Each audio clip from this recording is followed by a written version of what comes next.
honestly, that is the best. I'm not just saying this. It is the best fishing line I've ever used. There has been a lot of hype around the office. It's great, isn't it, when you get a product. It's founded though. It is really good. Yeah. That's an all-purpose line that you could use for anything. Well, I know I can. I could fish in a solid weedy lake, little lake fishing close in, or I can put that on my long range rods and wang it out as far as I want. Can't get that is like the A-class breaking strain diameter. Come on, hang on. Oh, he's going to talk about the Thames. So there was 2 up there and you still didn't get right. Yeah. Do you know what? Actually, I will just No. I will just quickly, actually, a little bit in defence of Tom and Damo a little bit. We have had a few people message in about bullying, saying they felt like I was getting bullied last week. Now, you should see what Reedy's like off camera. Yeah, well, maybe. Us. But I would just like to say that do not worry. It's all in jest. And that was I signed the agreement to say if I'm going to host the podcast, I have to take that mental abuse every week. I'm just going to be really, really nice. Yeah, but you won't though, mate. A leopard can't change its spot. Tackle Podcast. So you ditched your friends at Yeti and gone for our own tackle now? That wasn't. No, I've got my friends. Is that at an Yeti. old brew? Yeah. If you want to... No. He made one, but we didn't make us one. Oh. You cheat. Did you? I made you one earlier. Well, that wasn't the same one though, was it? You made another one without us. That's nice, isn't it? That's what he's like. Well, we're not going to get one now, so we might as well start. Yeah. Okay, welcome everybody to the Thinking Tackle Uncut podcast. Little bit of a different look today. We are minus Spooner. No one knows where he is. He is probably fishing again, I guess. He's on holiday in Morocco with his fam. Oh, okay, fair enough. He's more likely to be in a cell in Morocco. Yeah, it's allowed the odd holiday. So it's going to be myself, Tom and Damo. And we're going to do something a little bit educational again today. But first of all, we will just touch on the Spooners 50 Cup updates. Now, first of all, I've got to apologise because the one we chose last week, the winner, Jack Wiltshire, with that cracking waterside common that he caught off the top, we ended up showing a photo of somebody else with the waterside common, and I really don't know how that happened. Isn't it? I'm going to have to put my hands up because obviously I sent the photo across, but I don't know where I've got that photo from. I really don't. No. I feel like we might have still got sent it, but there is Jack with the right capture. That's definitely Jack. I know that because I photoshopped his head on there. I actually met him at a golf do on Saturday. Like my mate runs like a charity golf thing on like a couple of weekends ago, and he was there speaking to him about it. Yeah. Have you seen the rig he called it on? No. It's diabolical. Oh, right. It's really, like we were sort of joking around about it, but I think he had some sort of problem with the buoyancy of something. He ended up essentially catching it on like a snowman, but on the surface. Oh, wow. Right. Like a bait and then like a little poly ball as well on the back of it. Does that not show you just how easy it is to catch a UK 50-pounder? And he still hasn't caught one. Can you believe it? No, that's a brilliant photo, and I'm glad we've got to share it because apologies for not putting the right one up. Yeah. So anyway, Brilliant capture. this week we've only got one sent in, so it's not as easy to catch a UK 50 this week. But we've still got one. It's an incredible carp. Caught by somebody called Craig Livingston. It hasn't been caught for 3 years, this fish, and there it is, at 55 pound 8 ounces, and that's from a lake up north called the Foundry. Now, up north, they're worth double and all, aren't they? Apparently. Which you don't get loads of big uns up there. Is it blind in one? Yeah, it's funny old eye, that, isn't it? It could be, couldn't it? It's a fish called Lucky, and it's actually Craig's second 50 from the venue, so well done, Craig. Yeah, well done. You've got cool yourself fish, one of them, and I'll tell you what, that's more than worth it. 55 pound is an absolute monster. So well done, Craig. Do you reckon it goes to show that this time of year there isn't as many 50s in the country? Whereas sort of like May sort of time you get loads sent in, won't you? Yeah, I suppose we'll start giving Weather's a few not more been away great, back though, end is of the year. No, weather's been tough the last few weeks. It's been very, very hot. But as we stand this weekend, it's been pissing down the rain all weekend, isn't it? So it's nice out there at the minute. I know we'll get onto it later, but it felt unbelievable at the weekend to catch. I don't know how many people did, but it didn't look like loads of people were catching at the weekend, but the weather looked good for the first time in ages. Yeah. Daniel Syndicate fished its absolute nuts off. Yes, it did. Everybody caught one, apart from Rich. Yeah. Rich Grundy. That is a funny story. Did you hear about this? Did you hear Rich blank? So, no, he didn't Did just you? blank, did he? It was 10 swims on there. There's 10 swims on the lake. Yeah. All 10 swims gone in the draw. Yeah. 9 people caught at least 2. No and way. Rich didn't catch. He's the only one not to catch. Where did he come out in the draw? Even Jay caught 3, I think. Yeah. Oh, No, he was must happy be with the fishing swim. well. I think he must have got a good draw-ish because he's happy where he was. Right. The bloke the week before had 8 out of where he was. So it started to turn on, obviously. Right. And he's blown his head up today. He's in there like pulling his Crying. hair out. Yeah. Oh, no, that's horrible, isn't it? Pulling his hair out. That's a bit out of order, isn't it? He's blanked and then I've gone and said Rich Grundy's pulling his hair out. He hasn't got any hair, everyone, by the way. But yeah, so that's, did absolutely fish its tits off, doesn't it? Yeah, no, I fished at the back end of last week, and the weather was just getting nicer as I left. Yeah. But I think places still been fishing well, even though it's been hot and sunny. Like. Yeah. Come on, hang on. Oh, he's going to talk about the Thames. Oh, yeah. No, I will talk about that. Yeah, we'll do a little bit about that. Of course, I'm mate. to you today. Do you know what? Actually, I will just I will just quickly, actually, a little bit in defence of Tom and Damo a little bit. We have had a few people message in about bullying, saying they felt like I was getting bullied last week. Now, you should see what Reedy's like off camera. Yeah, well, maybe. Us. But I would just like to say that do not worry. It's all in jest.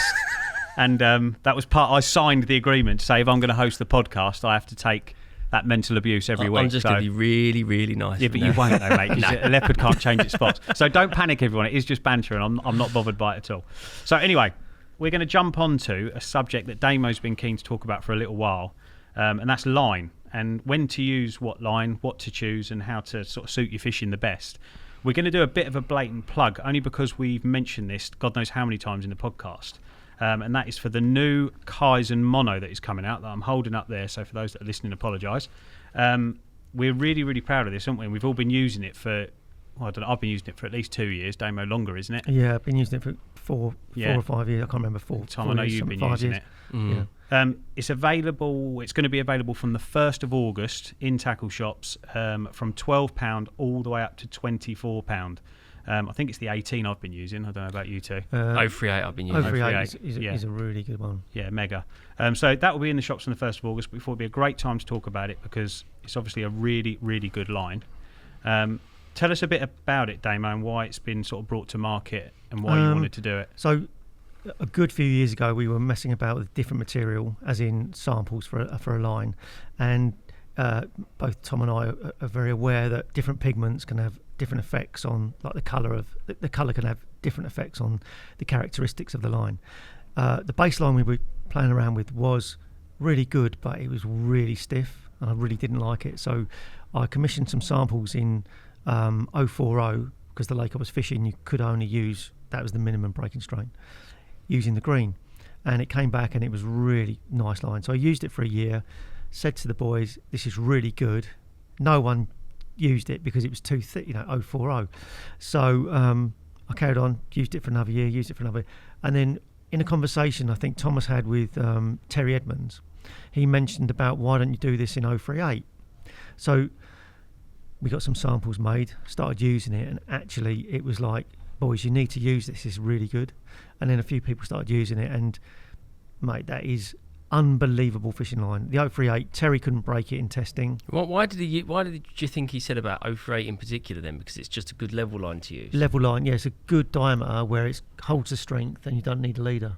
Yeah, no, it is, because that's how I've been using it. That really is the ideal diameter. And the difference between fishing with 040 to 038 is so, I mean, it's obviously only 0.2, but in actual fishing terms, that is like having £12 line on. So what, for example, that 038 we were talking about, which is the 18? Yeah. So what would you say you'd be comfortable fishing like lead size and distances up to without worrying about a leader? Because obviously I think a lot of people just they use leaders like almost like on yardage. Yeah. A bit like I'm fishing over 100 yards, I better put a leader on. So what's the? So I've been using the 038 with a 3.5 pound 12 footer, Kaizen, and a 4.25 ounce distance casting lead, and I can fish it comfortably to like 31 and a half wraps.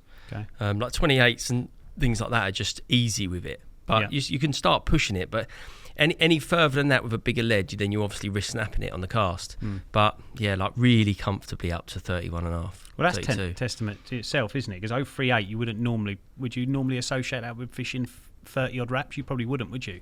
Not You'd be without dropping leader. down. No. So obviously that shows just how well it casts. Yeah. I also think it sinks amazing as well. It sinks. There's a real low stretch in it, so it's got brilliant sensitivity for feeding the lead down. You don't get that sort of pigtailing at the end of the line when you've landed a fish. It's just it's an amazing line. I mean, I've caught loads of fish in the weed with it. It's just honestly, that is the best. I'm not just saying this. It is the best fishing line I've ever used. Yeah, there's been a few lines brought out here over the years, hasn't there? Yeah, So, well, that was that. Them character, them. John on the back button. in the room for the first day in a while. He's ruined the whole podcast. That's it. It's gone. The characteristics of this line was something we've been trying to get to for ages, and actually, that's what we wanted to get to when we were designing Touchdown, which is super low stretch and can cast a long way at the same time and is tough. At the time, Touchdown was the best line for that. It was the sort of the best we could do really was with what was available. But now that really is doing actually everything that we want it to do. What's the importance for people that don't know? Because loads of people that don't, I know lines are always very divisive when it comes to chatting. What's the importance of a line being low stretch? So we obviously all touching the lead down on the bottom is super important to us because you need to know what you're fishing on, if you're fishing on gravel or clay or weed or whatever it is. So the more stretch in your line, the less sensation there is through the line to your rod tip, especially over a long period of time. All nylon takes on water, and the more water it takes on, the stretchier it gets. So often with other nylons, you would be fishing over a long period of time, even if it's only 48 hours, and the sensation you get through the line changes throughout that trip because of the amount of water it takes on. This seems to take on less water, and the water it takes on seems to it goes in quickly but then doesn't change over a long period of time. So I always, when you said a minute ago that it sinks well, I actually think that's probably the worst characteristic. I don't think it sinks quite as well as the other lines without water in it. So I'll always make sure that before I cast out and hit the clip, the first thing I do now is just to get a scoop of water and put it over my spools, or even just put the spools in the water like Damo does, just to make sure that first hour or half an hour it's taken on the water, and then it's extremely stable after that. Okay. So it means that there's a tiny little bit of stretch in it so it doesn't bounce off the clip. But then throughout even a whole week of fishing, the sensation of the lead hitting the bottom is going to be the same all the way through the line to rod tip, so you know where it is. And I use braid on occasions and I use fluorocarbon on occasions. So you've got two really low stretch or zero stretch with braid, really low stretch with fluorocarbon, and then for like normal fishing where you don't want the line to sink as quickly as like fluorocarbon, where you might be fishing in thick weed, if fluorocarbon gets caught in everything, it just becomes a bit of a nightmare to get out of the weed. That's the best thing about it. You've got that sort of in between. But you've also got the fact the low stretch. You've got far more control with the fish. A lot of nylons are really stretchy. When you were talking about that, I was thinking back to a session I did at Save, where I spooled up with new line, cast the rods out with maybe like 2 casts.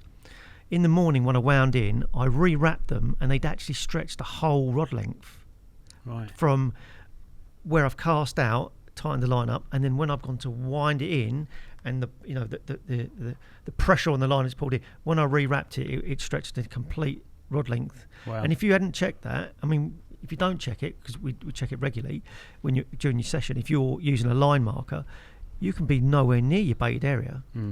You know, but with these other lines, that doesn't really change much at all, does it? No, it really doesn't. No. So when are we saying, before we move on to some other types of line, when are we saying, is this just, would you say a general? That's an all-purpose line that you could use for anything. Okay. I think that 038 I could put on my fish in my, well, I know I can. I could fish in a solid weedy lake, little lake, fishing close in, or I can put that on my long range rods and wang it out as far as I want.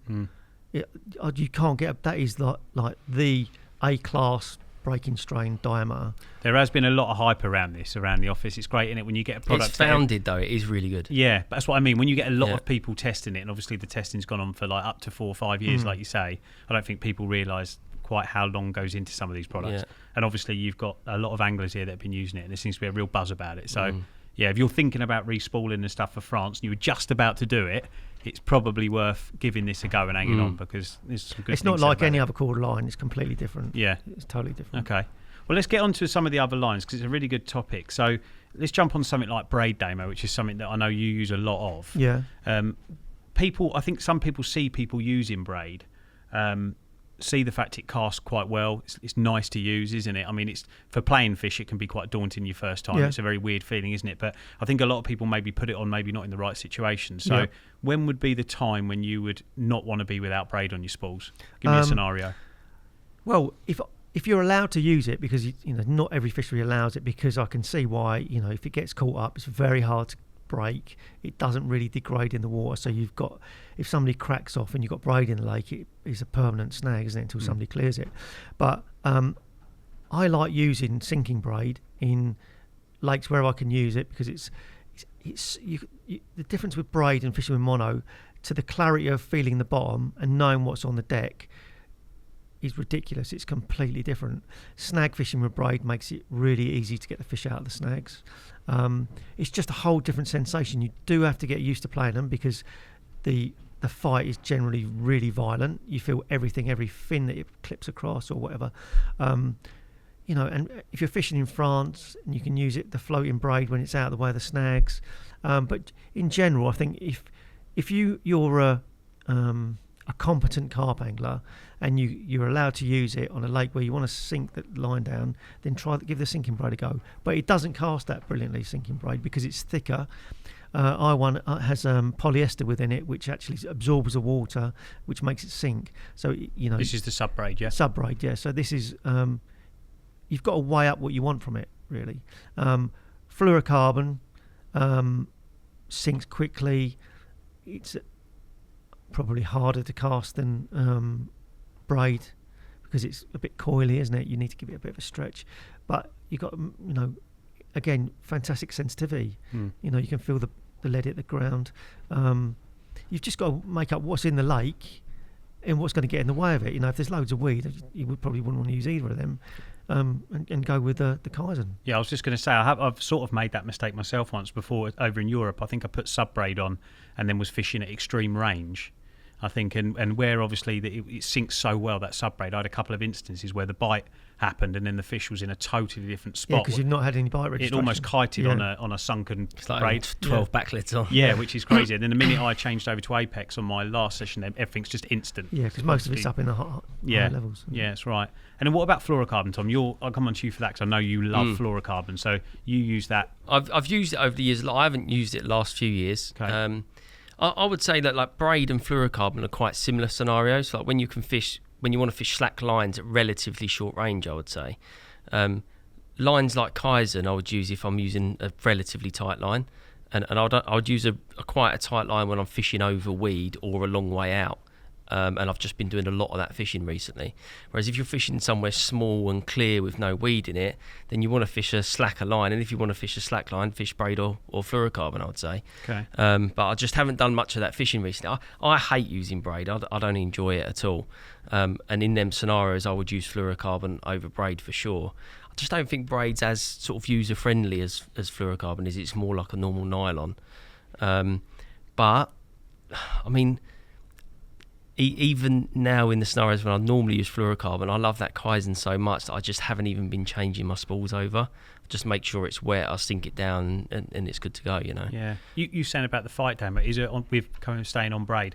I remember the first time I used it, it can almost feel like you're playing like a small carp when you've got a decent carp on, couldn't you, at first? It's so jaggedy and like violent. It's like got a massive tension. Yeah, and I remember the first time I did that, and it was over in Europe, and it ended up being like a 45-pound mirror or something, and it popped up, and then you shit yourself and undo the clutch and go, oh my god, it's not. It's like a weird feeling to get used to, isn't it? Yeah, because there's a zero stretch in it. Yeah.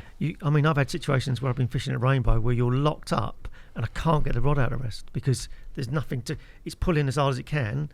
There's no stretch, so there's no way of getting the rod up in the thing. The clutch is set really tight and you're at a stalemate. Yeah. You've just got to pull its head off to try and get it out. And you haven't got that shock absorber, have you, under the tip either? Like, you've got to be mindful of that. Have that clutch set or back wind. Because I think as well, when you're casting, like, it's okay when you're doing boat work. So sometimes you have more.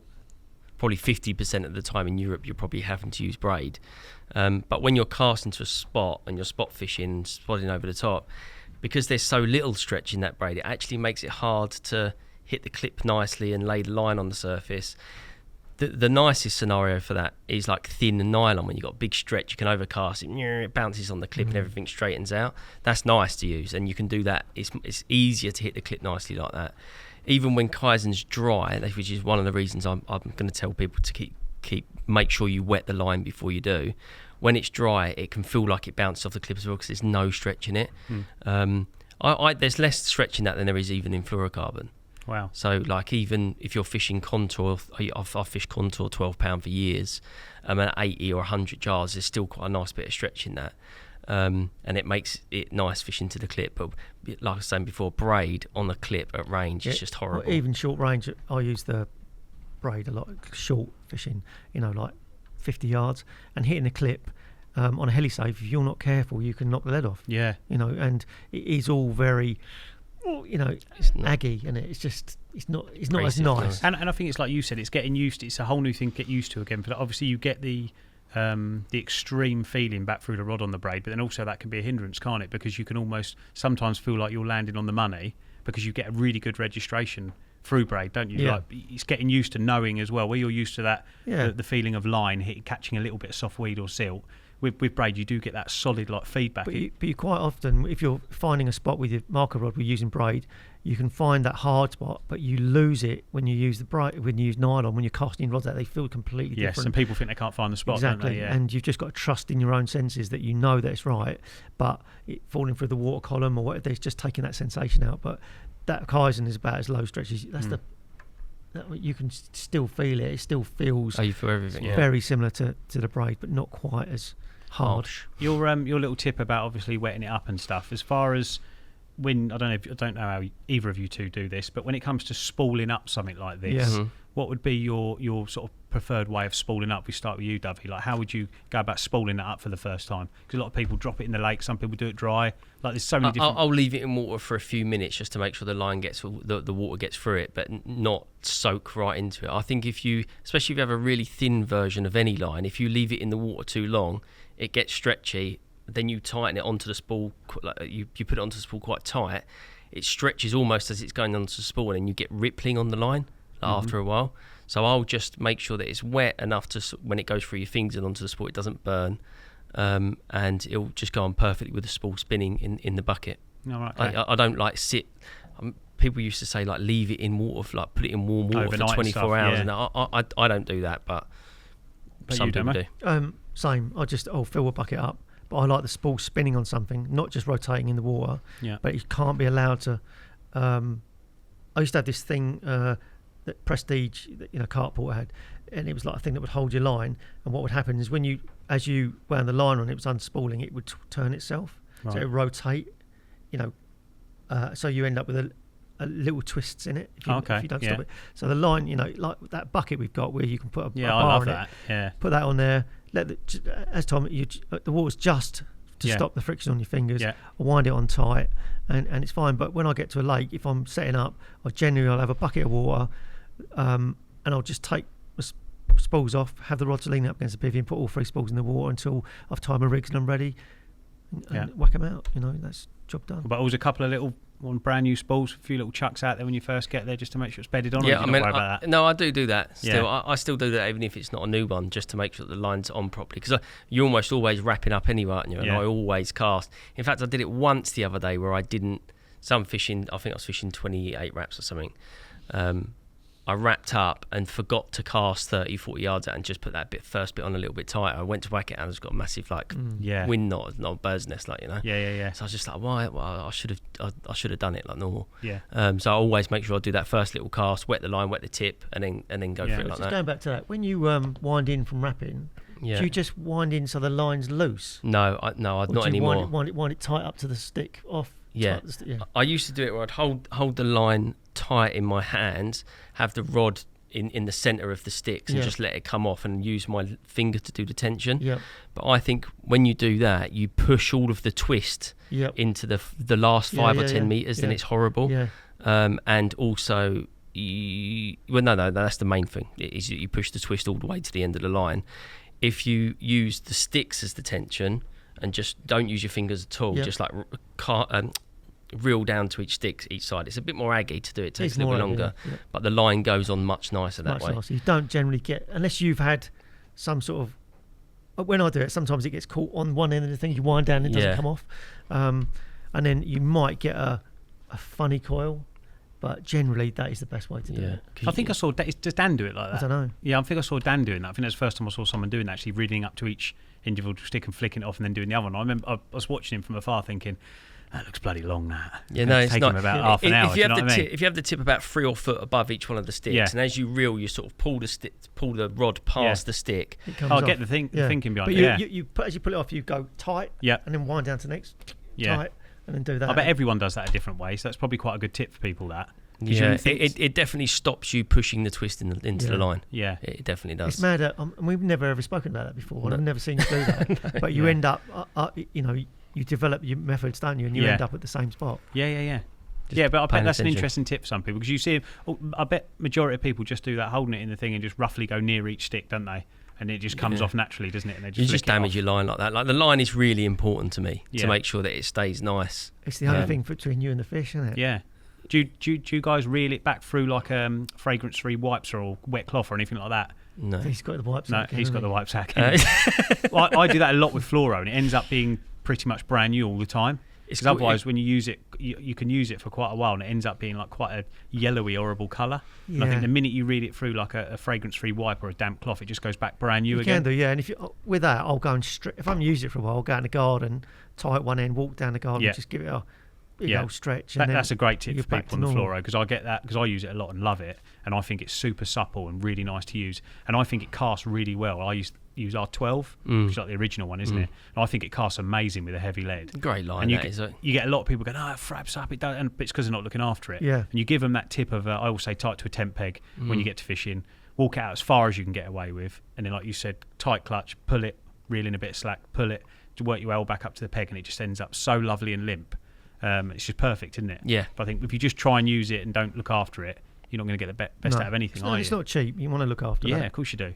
Well, staying on line lay and line and stuff, Tom, because you were saying you use Kaizen quite a bit when you're fishing tight lines. Mm-hmm.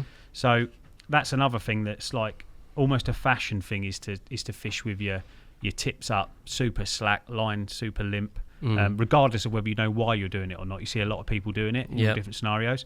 What are the sort of scenarios where fishing a tight line is king and maybe fishing a slack line is king for people that don't know? So we start with you, Tom, on the tight. Yeah, I think because I've been doing more spot fishing recently, certainly at range, I would say no matter how much you tighten your line, I don't think you're in anything under sort of 15 foot. I don't really think you're picking like your leader and that off the bottom. So I'll just always fish a relatively tight line, 2 or 3 rods to a spot and spawn over the top of it. So how much line do you think, if you're fishing at, you were saying 31 wraps at Raysbury?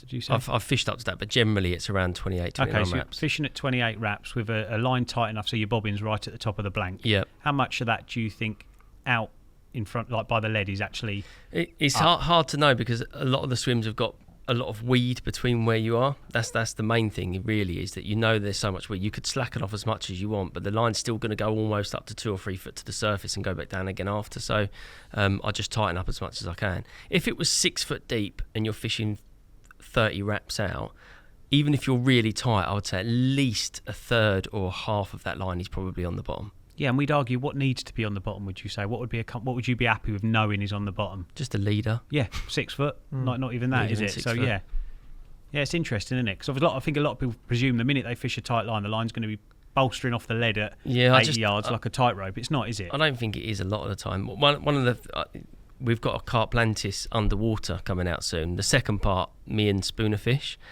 and we were fishing. How many? It was probably 80 yards, I'd say, down the bank, and with a semi-slack line, with the fluorocarbon, because it's so heavy. If there was anything in between, which there obviously was, there was some weed or some snags or something. If you slacken off, because the line is so heavy, the line was actually sinking near the tip and pulling up near the leader. So you had to have it so it was so slack that there was nothing. Like it was properly dropping off the tip, and the bobbin was completely slack for the leader not to be off the bottom, which was a bit crazy. Yeah. But I think in general, at range in shallow water, even if you really tightened up, there's hardly anything off the bottom, if anything at all. What about you, Danny? Same sort of sentiment? Yeah, I would fish. If you're fishing at range, you've got to fish tight lines. However you do that, whether you're using a back lead or whatever, it's got to be tight. The problem with back leads is you can get no indication because of the angle and everything. They can kite and that sort of thing. So yeah, I will in the weed. It's got to be tight. Really, if you're fishing like 10, 12 wraps or something like that, and you're fishing in the weed, and there's a chance the fish is going to get in the weed, you've got to fish tight. That's what I do. With slackline fishing, I really like slackline fishing because I like to know what going on. So I'll generally fish. I won't fish them so you've got a pile of line, stack lines on the bottom. There's got to be a bow in it, so you're going to get some indication, if you like, if somebody picks it up. But I generally fish my rods quite high, so that I don't have my rod tips up. I have my rods up high, so that I've got sort of longer chains than normal, and I will have like a 4 gram bobbin, which is hanging on the line, which is about the right weight when you're fishing with 12-pound fluorocarbon. It's enough to hold the line, but not enough to pull it down. Do you know what I mean? And if you're getting line bites where the fish are moving through your line, moving through your swim, you're getting the bobbin coming all the way up to the blank, and then it's all going all the way back down again. You're getting proper communication from what's going on in the swim, and that's how I like to fish it. But again, you're going super light on the bobbin's balanced to the line. The same thing when I'm fishing at range, I will have the heaviest bobbin I can get away with, so that any movement, whether it's coming forward or backwards or whatever, there's going to be some drop. You're going to get that indication, because if your bobbin's too light, you won't get anything. No. And I think we'll talk about that in another another podcast. We will, because that is definitely a thing that people do as well. I made that mistake again when I first started going to Europe. You take your normal bobbins that you got here and think they're going to be enough, and they are. You might as well not have something on it. They are literally doing nothing. Yeah, you can fish can kite on a really light bobbin, and you don't know anything. No. But if it comes back slightly towards you and you've got a real decent weight on there, then you're getting some indication. Yeah. Well, one thing as well I would say is I remember talking before about like the amount of bait you've got to the ratio of the pressure of the line, and like if you've got 2 rods on a spot, I'll put more bait out so they throw caution to the pressure of the line, if you like. So I'm a little bit the same. If I'm fishing like a single hook bait, I wouldn't just want a really tight line with no back lead to the single hook bait. I would probably hide everything a little bit more, because there's less around it for them to be paying attention to. Does that make sense? Yeah. So if I was fishing a single, I would try and fish it with fluorocarbon and a slacker line, just to make sure that the hook bait is the only thing they're seeing and not the line. Whereas if I've got lines to a spot and there's loads of bait out there, I don't mind so much the tighter line going to the spot. So that's probably something I pay attention to as well. Yeah. There's so many different ways to do it, but I think if you don't know, you don't know, do you? And if you're just imitating people with them different types of mono, you can be doing the wrong thing so quickly, can't you? So definitely makes a difference. Oh, that's been good. And I'll tell you what we're going to do, because we've talked about it so much, we're going to give some of these away. So all you've got to do is like this podcast and put a comment in, and we will pick some people at random, find out what breaking strain you want, and get some out to you, and you can try it for the first time. Like and comment, put the breaking strain you want. The diameters are we've got 12, 15, 18, 20 and 23 pound. 24, sorry. In either green or brown. In green or brown, yeah. There you go. So what breaking strain you want and what colour, and we will pick some people at random and make sure you can spool your reels up and give it a go like we have. Beautiful. That'd be cool. Just actually, what I will quickly say, because I know, Damo, you'll have a go at me if I don't, this podcast Spooner 50 thing, you must send in the proof of when you caught this fish. Oh yeah, we are getting quite a lot of people send 50s in that they've had a little while ago. One got up on the screen the other day. We think someone got away with one last week, so luckily they didn't win, but obviously the last thing we'd want to do is dupe somebody out of winning one because of a fish you caught ages ago. So you must send in the evidence. He was from Essex, definitely. Do you reckon? Yeah. Well, this guy, the guy that's won it this week, Craig, we know that because he's a friend of somebody that works here. So we know when he caught it a few days ago. So nice. That's not too bad. Before we jump on to what you lads have been up to, I know you've not been doing too much, Damo. You've been on holiday, but Tom's been out catching them. We're going to do a quick update on Contender. Yep. Because obviously that post went out a couple of weeks ago now, maybe even 3 weeks ago. We've spoke about it in the last podcast about the uptake being unbelievable. It's magnified since, hasn't it? And it's been crazy, mate. We've had way over 1,000 people enter. So good, isn't it? Yeah, I mean, the majority of them as well were between 13 and 16 as well. That's great. So it's the younger ones, which is amazing too. We put it out not really knowing whether we was going to fill it or not, and we're probably going to do 50 entries, and there's been like way over 1,000. So it's great for the future of fishing. We're obviously going to do this one as small as or as big as we can, which is not very big this year, to be honest, because it's like we're doing it last minute. But now knowing how many people want to enter, we'll make a bigger deal of it next year. Yeah, I think there's already been meetings this week, isn't there, about how it can be expanded and bettered for next year. So yep. Don't worry if you end up. So basically, the closing date was today, and now you'll start the exciting program. Actually today, not the day this goes out. Yeah, so sorry, actually today. Yes. Yeah. So where are we? Let's just do a little timestamp for that. People love that anyway. 21st of July. Yep. So that is now closed as of today, and you guys will start the exciting task of picking the people that are going to come.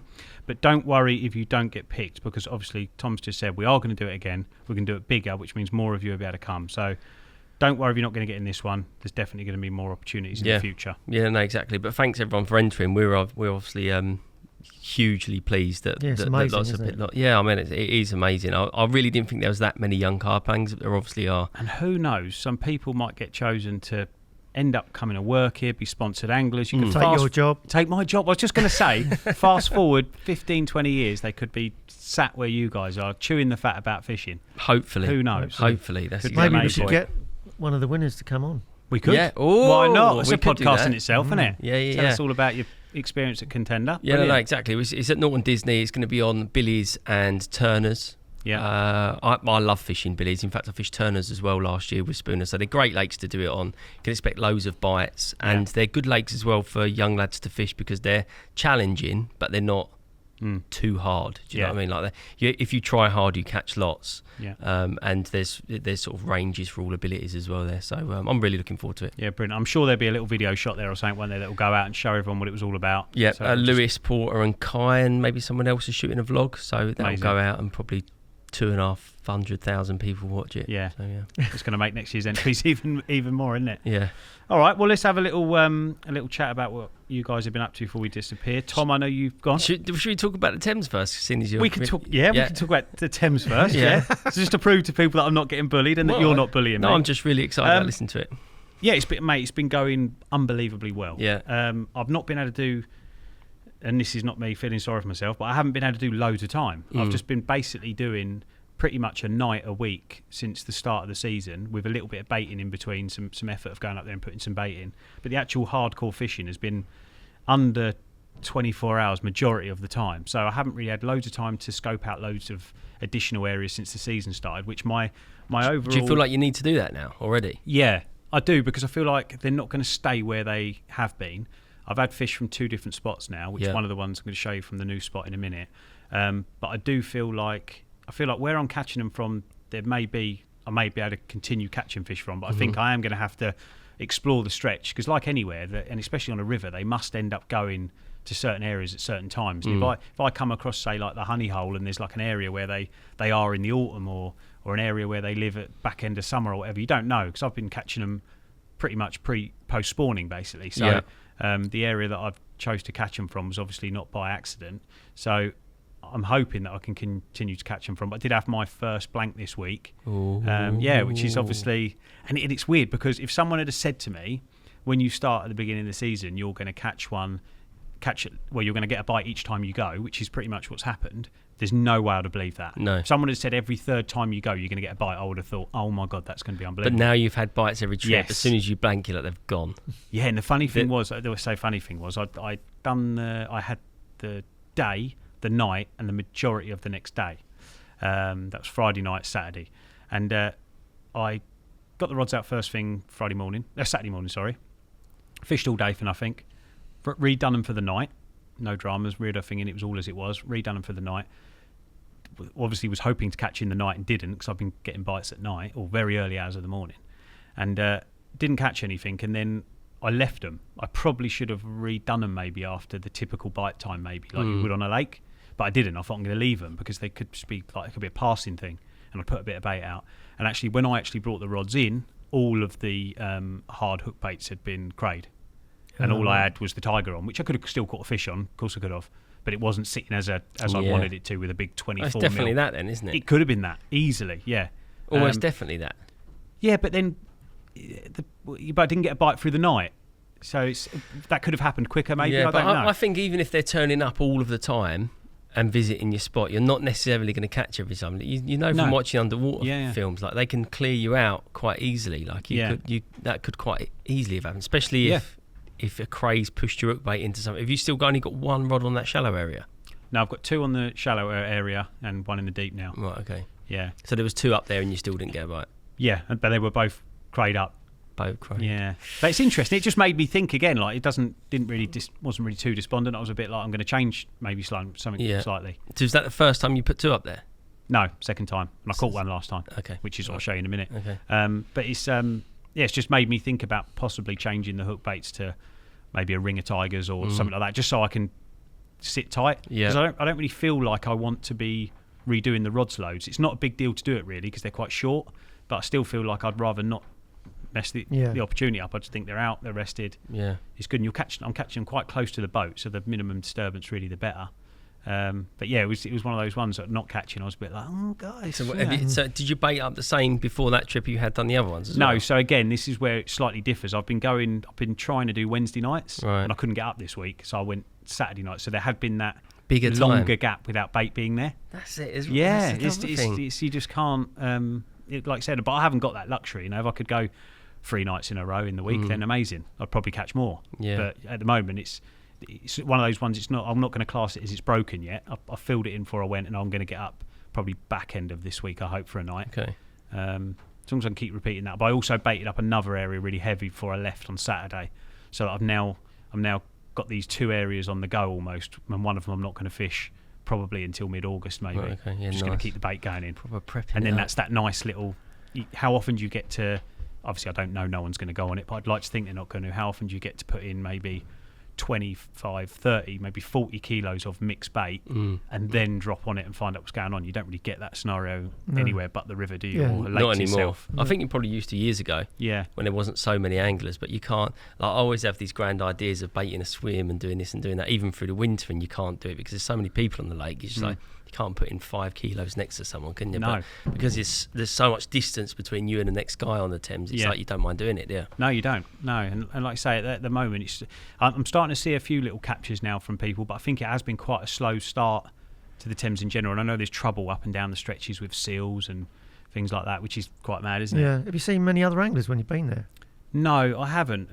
I've seen a couple, but not many. No, but I haven't seen any while I've been there either. Right. Whether or not they could have spotted me on, because there's quite a lot of traffic on there, obviously, up and down. But no, at the moment, it's one of those. I think that's why it's bad that you've got to be like that. But I think in a way, I know we were bantering about it last week, but I think if you did go showing videos and like, oh, I'm out again, hopefully I can nick one, and you're doing a little story or whatever, I think within probably no time someone would come and have a go because they know you're catching, or you've 100%. You've had a couple, and it's a shame that it's like that, but maybe a little bit you need to be a little bit. I don't intend to show it regardless, because once I've had my fill on there and had some nice carp, I don't really want to walk away from it having blown it up for a guy that only gets to do one night a month. But what are you going to do though? Because there is a film. Yeah, they're going to make a film, but I think there's just ways of doing it, isn't there, without totally giving the game away. There's just ways you can shoot things, Okay. Obviously, a lot of the captures I'm on my own, so there'll be retrospective look backs and stuff like that. Which I think I quite like that. I think videos come. There'll be a lot of people trying to figure it out. Oh, yeah, see a willow tree. I know exactly where you are. I know where that reed is. Yeah, you get it now. I've shown like a couple of little things, and you get even people downstairs. I was having a banter with Corin the other week. He went, I think I know where you are. You're between here and I'm like, what do you mean you think you know where I am? It's the River Thames. It's like hundreds of thousands of miles long, and he's just like, well, But yeah, we've got a carp. I think we can chuck up. We've got a there it is. Cool, here's a nice one. Yeah, a bit of a bucket shot that for me as well, because since it looks bigger. Yeah, I think it's slightly wider angle maybe because how big's that? 28. Is it? Yeah, it's a nice carp. I think because where I'm obviously the boat's quite confined, it's like a 29, 30 mil, so it's obviously a little bit more of a wider perspective. Hard night that night, was it? Look at his face. Yeah, he's done in, isn't he? He definitely looks like a Grinch there. Yeah, he's done in, isn't he? Yeah, I've got hard nights on there, to be honest. I had no sleep at the weekend. Bloody weather. But that, it was a bit of a bucket list shot for me. That I always, I've obviously had shared a couple of boats and had a little boat myself over the years, and always dreamed of catching a carp and having a little picture on it with the old steering wheel in there, and so good. It's such a cool shot, and obviously seen a lot of fish like that over the years. Is that a damaged mouth, or is that just a peculiar little? It's just peculiar. Yeah, I mean, it might have been damaged in its former life, but it was perfect again. All of them have been perfect. Yeah. It has got that sort of weird look to it, like it's open all the time, but it was really nice, big, thick rooted tail, and just a proper Thames character. They're great looking carp, mate. Do you know what? It's funny. I nearly was having this conversation yesterday. I got the rods out, and like I said, I put 2 on this shallow spot. I'd had a bream on 2 rods at 3:30 in the morning. Got up, redone them all, a bit blurry eyed. then I'd gone back to sleep again, and I think it took me ages to get back to sleep. And then at 6 o'clock, I woke up to 2 bleeps and sort of just looked around, because I sleep facing, my head's like my feet are the bow of the boat. So when you get a bleep, I've got to sort of reach round and look. And I looked round, and their right hanger's drilled up, and then and all I heard was and it come out the backrest. Oh, no. Where I'm fishing, my rod's I'm favouring the tip slightly up, so I've got a nice little bow in the line to the back lead to allow for the movement of the river and the boats going past. Yeah. And obviously where I'm fishing short and braid, heavy lead, the takes are really violent. And obviously I'm using the snag ears on the Delkims, but it's literally the tips wrap round on the 10-foot Kaizen. But where the pressure's just obviously got too much, it popped out the top of this backrest and shot forward, and literally I just grabbed the end of the rod. I've had that before. Like, honestly, I thought it was going to go. And then of course I'm thinking I'm too late to this, like, 'cause I'm fishing near this tree, and I'm just holding it and just like trying to get it to come forward, a bit like the mirror I had the first time, and eventually it come out in front of me. And this is actually the first one that's made it out into the river, because where I got it back, by the time I was trying to reach for the net, it obviously figured out what was going on, and it just shot under the other 2 rods, and it went out into the main river. There's not much flow at the moment, but Jesus Christ, they fight. It takes it's probably 25 minutes at least to even get them to think about getting netted. So yeah, it was proper exciting. It was one of those mornings I wish it had been captured, because it was like lovely and like misty and that, and the sun was just coming over the trees. Can't you just like click a little GoPro on I've top done of that. your thing, and you just capture the whole thing? Yes, I have since that. I've done that, and obviously since then I haven't had a bite yet. But I have done that. I've got it clipped on now, and obviously just intermittently get up and stop it and delete it and start it again and that. So we will capture one of those mental bites, no doubt about it. Yeah, that's sick. But yeah, now I've baited up that spot. I'll try and get back this week. But have you been using your Meta glasses? I've used them a little bit. Yeah, I've used them a little bit. Yeah. Again, I should have had them on for like that, things like that fight. You just sleep in them, can't you? Yeah, you could actually. Everything about this, I think, where it's such a there's no excuse really, because it's our bloody game. You know, we work in marketing, you shouldn't really make these mistakes. But you lay all these things out ready to do, and then something happens, and you just like forget everything, and then you're nearly landing it, and you think, could have done that, and then it's in the net. It shows you're probably excited about it. That's good. It's like when you run past your Crocs and just running in your feet. Yeah, well, I've got I spoke about last time about me sliding and smashing all my leg up and all that. Like, since then, that's how I managed to get that photo as well. So obviously in the video we'll talk about a bit of this stuff when it comes out, but it had 2 big seats in my boat before that were really in the way, so they've all been removed. I put a softer floor down, so everything's nearly there now, but I'm sussing it out as I go, like I knew I would. Like, you love a bit of kit, don't you? Yeah, well, I love tinkering as well. This week I put a little hook for the door, that like the door can stay open now on a little hook, and I've got a little candle holder, and Kev behind the screen over there got me this little knife and a little gift he did to hang up in the boat for cutting my tigers up. That's got this little place now, and you find yourself tinkering. I'm like on my phone making notes, lying in my bed, just looking around, going, that'd be a nice little hook up there. Could put something on there, like a little thing or something, a little light, do this, do that. So yeah, it's nice. Yeah, it's a proper exciting bit of fishing. Sick, mate. Very well done. So you, Tom, you've been out. You've had a nice one. I've had a couple of nice ones actually. Me and Spooner got a Northlake ticket at Raysbury earlier on in the season, but he actually never got his ticket through, so he hasn't been over there, and he sort of didn't want to ask the girls in the office to send it over. But we were meant to be filming a Versus last week and decided not to do it because the lakes weren't right. And so we decided to go to Raysbury North together for the first time. Actually, no, second time him fishing, but first time with his ticket.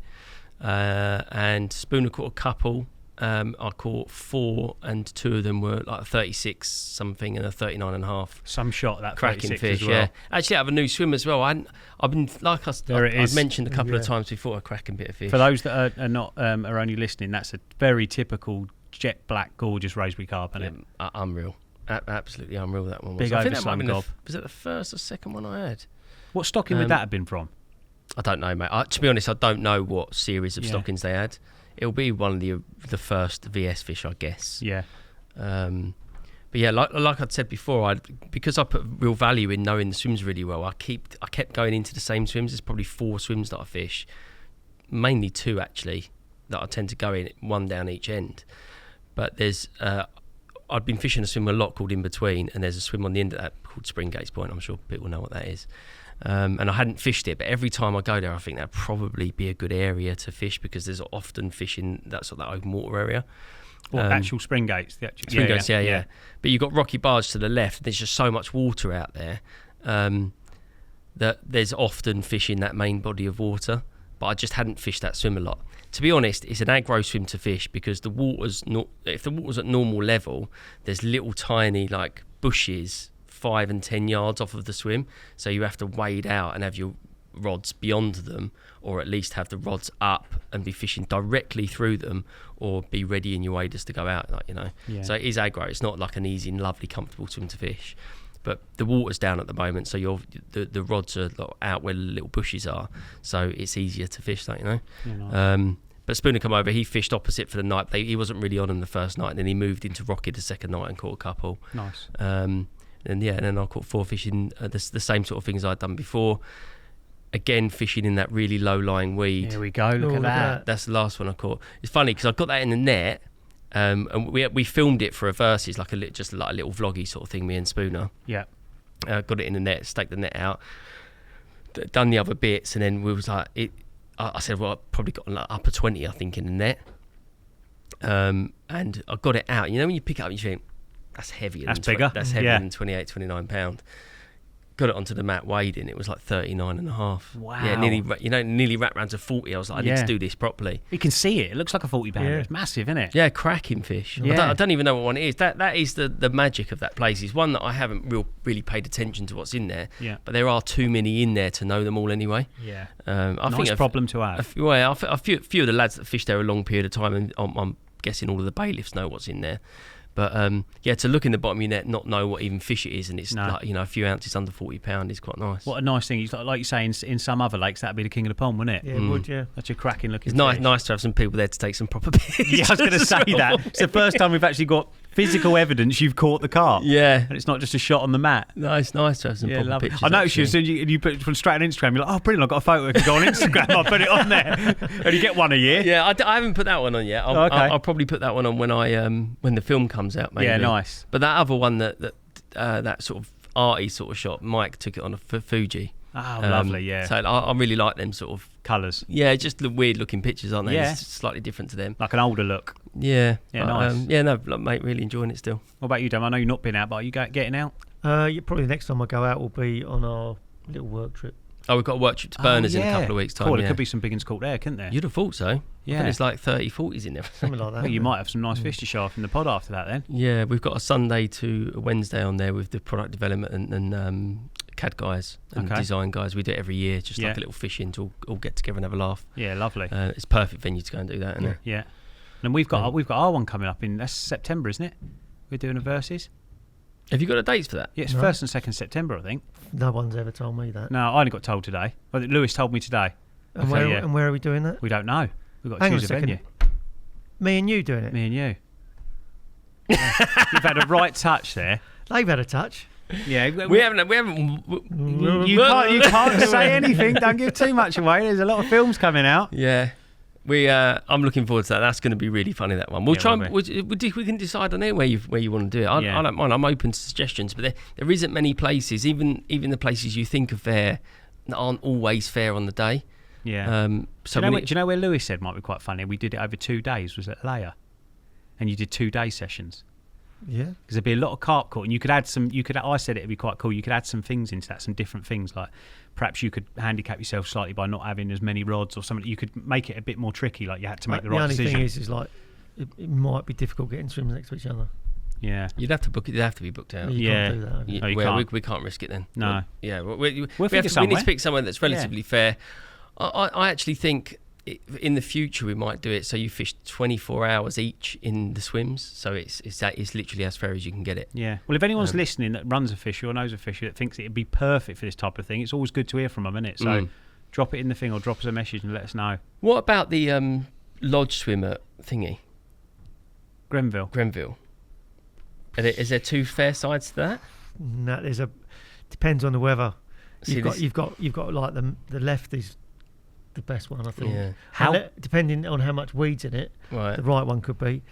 But you could do. I don't know about having 4 people. You'd have to fish 2 rods each. Yeah. We'd only fish 2 rods each in a match. And Paul loves a pound note. Yeah. So what about it'd be very pricey. Yeah, but Tom can get that. Tom can pay for that. Is that you now, Damo? I hope not. Whose phone's ringing here? Who we got now? That's going to be Damo, isn't it? I think it is. Yeah. Oh, apologies, everyone. Peter Springate. There we go, Peter Springate. That is big I can't carp. answer it now. What we were. Do you know what would be funny about that? About the irony of Spooner catching his first 50 at Grenville on Dublin Spooner versus the podcast. That would be funny. To be honest, we had already lined up a break the glass. Now, emergency, let's get Spooner a 50. Oh, okay. Take him down Yeah.